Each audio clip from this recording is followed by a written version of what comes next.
Buenos días, alumnos de sexto año básico, bienvenidos a la tercera clase de la fase 4 de Historia y Geografía. Esta clase es por video. La siguiente clase no tengo bien claro si será por Meet o video, porque ya que habrán alumnos en el colegio, entonces probablemente revisaremos un video. Esta clase pertenece a los nuevos cambios de la clase política y los cambios en Chile a partir del siglo XX, a partir del año 1900. La clase anterior vimos, ¿no es cierto?, la crisis económica que afectó a nuestro país y cómo Chile se reinventó y tuvo que cambiar su rol, su rol económico, ¿no es cierto? Invertir en los productos chilenos, eh, darle importancia a la exportación y a la mano de obra chilena más que la extranjera. De esa forma Chile pudo salir de esta crisis económica que no solamente afectaba a los chilenos, sino que afectaba al resto del planeta, por lo tanto a los otros países del planeta. Por lo tanto, ahora vamos a ver qué ocurre con la política del siglo XX a partir de 1900, qué ocurre con la política, qué pasa en la educación, en salud, qué pasa con la mujer. ¿La mujer podrá votar? Es lo que vamos a ver a continuación. Bienvenidos entonces. El título de esta clase es el nuevo rol social del Estado en el siglo XX. Entonces los invito a ver su libro en la página 134 a la página 139. Después de la Gran Depresión, al mismo tiempo que los gobiernos optaron por enfocar la economía en el desarrollo de la industria nacional, aumentaron los recursos destinados a mejorar las condiciones de la vida de la población.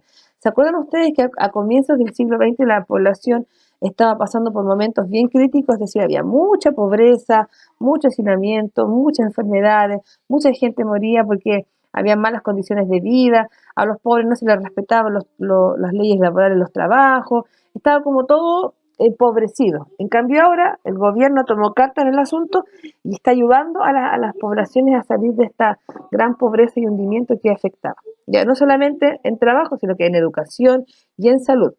De este modo, el Estado de Chile tomó un rol benefactor, es decir, a ayudar a la población. ¿En qué ámbitos intervino el Estado para aumentar el bienestar de la sociedad, ayudar a la gente? En la educación. El Estado aseguró la educación primaria para toda la población y aumentó la cobertura escolar y universitaria. Además, impulsó la educación técnica para hombres y mujeres con el desarrollo de adaptar al desarrollo industrial del país. Es decir, el Estado, ¿qué fue lo que hizo? Abrió colegios y garantizó, ¿no es cierto?, la educación primaria, es decir, de primero a octavo básico, que era fundamental y que todos los niños fueran al colegio. ¿Se recuerdan que a principios del siglo XX los niños no iban al colegio y trabajaban? Ya, ahora cambió. ¿Qué ocurre con las viviendas? El proceso de industrialización hizo que más personas provenientes del campo llegaron a la ciudad, ¿se acuerdan? Esto generó que no hubiese casas o departamentos, ¿se acuerdan que vivían en los conventillos, que eran esta especie de pasajes con muchas casas? ¿Se acuerdan? Y ahí vivían todos juntos, hacinados, apretados, no había agua potable, no había alcantarillado, había enfermedades, había suciedad, y ahora no. Ahora se hicieron viviendas, se hicieron departamentos, se hicieron casas para que la gente optara a vivir en familia y bien, ¿ya? Y el Estado, ¿qué es lo que hizo? Subsidió, es decir, les entregó, si una casa costaba 20 millones, el Estado pagaba 10 millones y los otros 10 millones los pagaban las personas a través de su trabajo. Entonces el Estado, ¿qué es lo que hizo? Ayudó a las personas a comprar sus casas. Esto generó que no hubiese casas, había mucha gente, entonces el Estado comenzó a construir viviendas destinadas a sectores populares, es decir, les abrió espacio para que la gente que venía del campo a la ciudad pudiera optar por sus casas. ¿Ya? Aquí tenemos un edificio muy emblemático que es la Villa Portales, que está en la estación central y que es una de las viviendas más antiguas, ¿ya? Que data de la...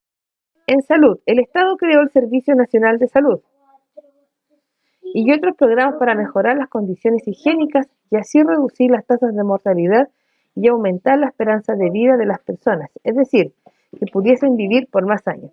La tasa de vida de mortalidad era casi de los 60, 50 años. Las personas morían porque habían enfermedades que no estaban controladas. No eran pandemias como la que está en la actualidad, pero sí eran enfermedades mortales. La gente se moría de fiebre, tuberculosis, enfermedades pulmonares, enfermedades intestinales. No había mucho cáncer en la época, pero sí habían enfermedades infecciosas, ¿ya? Y generalmente las personas no llegaban a los 80 años, morían antes. Entonces, ¿qué es lo que hizo? El Estado creó hospitales, creó consultorios, hizo campañas de vacunación, hizo campañas de higienización, entonces la gente fue tomando conciencia de lo importante que era la salud en esa época. Para nosotros en la actualidad es algo obvio, es algo cotidiano, pero en esa época no era así, ¿ya? Nosotros encontramos consultorios en todos lados, tenemos sistemas de vacunación, pero en esa época recién partió. ¿Qué ocurre con la seguridad social? El Estado se preocupó de proteger a los trabajadores ante accidentes dentro de las empresas, los que quedaban sin trabajo. También se aumentaron las pensiones por invalidez, muerte, cesantía y maternidad. Es decir, si alguien moría, el Estado se hacía cargo de la familia, ¿no es cierto? Si esa persona estaba trabajando, le entregaba un seguro en dinero. O si estaba cesante, las personas podían ahorrar cuando estuvieran cesantes sin trabajo, las personas podían sacar ese dinero. O las mamás que tenían hijos, ¿no es cierto? Las personas no eran despedidas de los trabajos, pero y tenían un tiempo de estar con sus bebés recién nacidos y después podían volver a trabajar. Para nosotros ahora parece algo normal, pero les repito, en la época no fue así. ¿Ya? Entonces esto parte a comienzos de 1920 en adelante. La seguridad, la salud, la economía, la educación, la vivienda son temas que al gobierno les importa resolver para el bienestar de la sociedad. Ampliación de la participación política durante el siglo XX. Recordemos que con anterioridad en los hechos históricos dicen que solamente la oligarquía, es decir, las personas que tenían dinero, educación, podían optar a la política. En cambio, después que ocurrió la cuestión social, muchos obreros tomaron rol frente a la política y querían hacer cambios. Entonces, el poder de la política se amplió no solamente para las personas que tenían dinero, sino para las clases sociales bajas, que formaban sindicatos, formaban juntas de vecinos, comités. Entonces, todas esas personas que eran de los sectores de clase media se interesaron por participar y por luchar por los derechos de las personas, que los ricos, los millonarios no sabían por lo que pasaba la gente, que pasaban desigualdad laboral, bajos salarios, malas condiciones. Entonces la gente, los obreros, decidieron participar en la política, ¿no es cierto?, con su voz y participar en el Congreso de las elecciones, ¿ya? Ahí podemos ver, ¿no es cierto?, miren la imagen de abajo, tenemos personas del campo, ¿no es cierto?, que están participando en estos comités, en estas reuniones. ¿Cómo se amplió el derecho a votar en Chile? Vamos a revisar a lo largo de la historia cómo resultaba esto. Durante el siglo XIX, y la primera mitad del siglo XX, en Chile solo los hombres que cumplían ciertos requisitos podían votar, los que producían que la participación en las distintas elecciones fuera muy baja. Es decir, efectivamente, solamente los que tenían dinero, los de la oligarquía, podían votar, los de las aristocracias, ya que muchas personas no tenían derecho a votar. En el año 1833 solo tenían derecho a voto los hombres mayores de 21 años, si eran casados, o de 25 años si eran solteros, que supieran leer, escribir y tuvieran renta, dinero y propiedades. O sea, un indígena no podía votar, o un mestizo no podía votar, ¿ya? En el año 1874 se eliminó el requisito de renta. Fue un gran avance ya que amplió el número de votantes, aunque quedaban afuera las mujeres y los analfabetos. Se eliminó las diferencias entre casados y solteros. Ahora podían votar todos los hombres mayores de 21 años que supieran leer y escribir. Ojo, aquí ese año no toda la gente iba al colegio. ¿Quién iba al colegio? Los que tenían dinero. Entonces, la gente de escasos recursos no podía votar porque no sabían leer ni escribir. En el año 1934, las mujeres logran votar al ser elegidas en elecciones municipales. Las mesas de votación estaban separadas entre hombres y mujeres. En el año 1949, las mujeres lograron el derecho a votar en las elecciones presidenciales y parlamentarias, como también la posibilidad de ser escogidas para tales cargos. Es decir, por fin en el año 1949 la mujer tiene la libertad de votar por sus favoritismos, ¿cierto? En el año 1969 se concedió el derecho a votar a personas ciegas. Miren, recién. Nosotros ahora pensamos que es algo normal. Se rebajó la edad para votar desde los 21 años a los 18 años y se concedió el voto a los analfabetos. Recién en el año 1970, las personas que no podían leer y escribir podían votar. Miren ustedes cómo es, ¿se dan cuenta? En el año 2012, la inscripción pasó de ser automática a voto voluntario y las mesas de votación eran mixtas, es decir, votaban hombres y mujeres en la misma mesa. En el año 1914 se permitió a los chilenos que vivieran en el extranjero, es decir, los que vivían afuera del país, a votar en elecciones presidenciales y en plebiscitos nacionales. Es decir, las personas que vivieran en otro país pueden votar a través de sus consulados, ¿ya? Actualmente el voto es voluntario, el que quiere vota, ya no es obligatorio, como era anteriormente. El rol político de la clase media en Chile en el siglo XX. La siguiente fuente se presenta la visión de un historiador sobre el rol político de la clase media en el siglo XX. Desde 1920, todos los presidentes de Chile han pertenecido a ella o han sido hijos de presidentes que han sido de clase media, con relativa excepción a Salvador Allende, quien era de la oligarquía de Valparaíso por parte de padre, pero no de la madre. Y esto se repite cuando se observan las figuras descollantes del mundo intelectual, profesional y artístico, Pablo Neruda, Gabriela Mistral, los Parra, Claudia Raúl, etc. La excepción sería Vicente Huidobro. Además, la mayoría de los parlamentarios, ministros y figuras públicas también han sido de clase media. Actualmente tendríamos que agregar a la mayor parte del mundo empresarial. Es decir, las personas que trabajan en la política generalmente son de clase media, ¿ya? Los hijos de padres de clase media y los hijos han sido presidentes o han sido políticos, músicos, historiadores, artistas, son todos de clase media, de nuestra clase, ¿ya? La participación de la mujer en la vida pública. Las mujeres chilenas desde el siglo XX lucharon por la igualdad de los derechos. Gracias a esta lucha consiguieron acceder a la educación y participación en la vida política del país. Ahí tenemos mujeres, ¿no es cierto?, que están participando de están participando de estas organizaciones con su voz. Recordemos que la mujer no era considerada, no era valorada. Entonces costó mucho sacrificio, muchas luchas de que la mujer pudiera acceder a esto.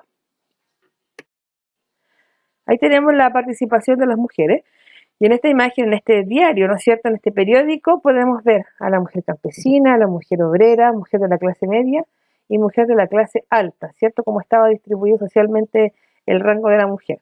Algunas de estas mujeres de este periodo lucharon por alcanzar el derecho a voto, un trato igualitario en sus trabajos y terminar con los roles tradicionales de los hombres y mujeres en el hogar y la sociedad, ¿cierto? Esta imagen corresponde a una convocatoria para unir mujeres de distintos sectores sociales en la lucha de sus derechos, en el año 1939. ¿Ven? Aquí tenemos distintas mujeres que luchan por el mismo objetivo, pero no son de la misma clase social. Las mujeres en el trabajo. Si bien a fines del siglo XIX, algunas mujeres de los sectores populares trabajaban de manera informal, como lavanderas, costureras, etc., durante el siglo XX, lograron integrarse al mercado laboral más formal, realizados trabajos especializados, ya sea como profesoras, enfermeras, médicas, técnicas o empleadas públicas. Las mujeres siempre tenían trabajos con roles menos importantes, no eran valorados, no creían que la mujer podía ser una enfermera, una doctora, un abogado mujer o profesora mujer. Ya, en ese tipo de cargos las mujeres no funcionaban, pero a partir del año 1900 en adelante sí, ¿ya? La sobrecarga de las mujeres. Esta fuente primaria corresponde al inicio de una carta abierta escrita por representaciones del movimiento pro emancipación de las mujeres MEMS, dirigidas a las mujeres del país. Durante infinitos años las mujeres han permanecido en el hogar, cumpliendo allí con sus deberes, hasta que el desarrollo industrial las sacó de él. Pero este cambió en las tareas femeninas. Esta pérdida de protección del hogar se debió acarrear al mismo tiempo a la emancipación, a la liberación de la mujer. Ha significado, por el contrario, el establecimiento de un odioso estado en que la mujer se ve sobrecargada, con la tarea doble del hogar y la fábrica u oficina, sin ninguna ley o ayuda especial que le permita ejercer sus deberes y derechos. Esta carta es del año 1935, ¿ya?, de una agrupación de mujeres, ya encabezada por la señora Cafarena, ya que fue una de las mujeres más importantes en nuestra política, en nuestra historia de la política. Las mujeres efectivamente trabajaban, pero a la vez también tienen que hacerse cargo del rol en su casa, ¿cierto? Entonces ese trabajo no es reconocido para las mujeres. Ahora en la actualidad ha cambiado. Bueno chicos, espero que les haya quedado claro esta clase. De todas maneras, la próxima reunión que nos juntemos vamos a aclarar temas principalmente de los cambios políticos en Chile en el siglo XX. El ticket de salida es observar la imagen de la página 138 y dice, ¿qué tienen en común estas mujeres de diferentes clases sociales?